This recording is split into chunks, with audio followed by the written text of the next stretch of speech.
I mean, I've survived here a lot of years. Greg and Andrea McCartney are proud of the business they own in East Syracuse.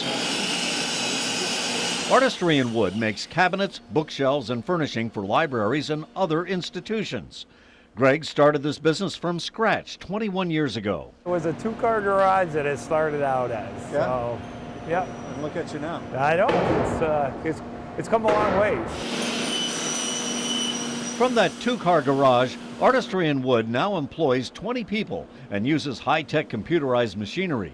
But a few years ago, it was struggling, in part because of the economy, but in large part because the McCartneys and their business became victims of a white-collar crime.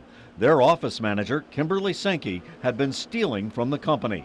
It was just a huge personal attack, really, on not just us as a business, but as a family. We trusted her.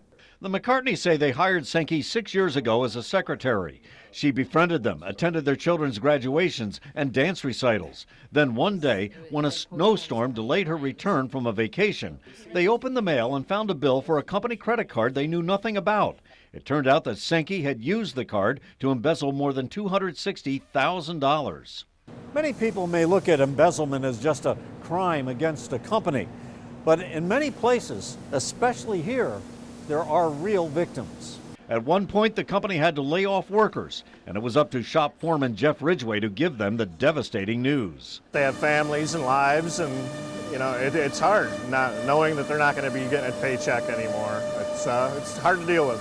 DeWitt police investigated, and Sankey pleaded guilty to grand larceny, tax fraud, and workers' compensation fraud. She was sentenced to 2 to 6 years in prison and ordered to pay restitution. We were happy that she was actually going to be going away to jail. But recently, on a whim, Andrea got on the Department of Corrections website and found that Kimberly Sankey had been transferred into a shock incarceration program. It's a rigorous military-style boot camp program for nonviolent felons.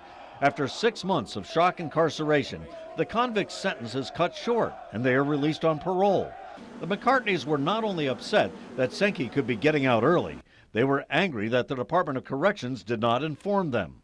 It was kind of a slap in the face that they can do this sort of thing and not notify the victim. In a sense, do you feel victimized again? Yes.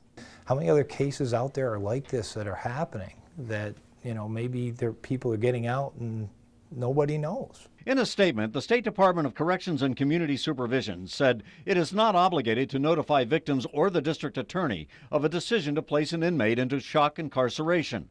Instead, program availability and eligibility should already be known to the judges and district attorneys during the plea sentencing phase of the criminal justice system.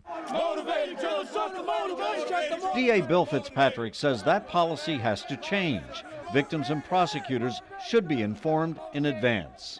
So when I say to somebody, look, this guy stole $100,000 or $200,000, he's getting a 4-year, 5-year sentence, and they see the guy, sipping coffee at Dunkin' Donuts 6 months later, we look like fools, and frankly, justifiably so. Fitzpatrick sits on a state permanent sentencing commission. He says it is taking up the issue of early release programs and whether the prison system should be obligated to inform victims and other authorities. Reporting from Syracuse, I'm Jim Kenyon.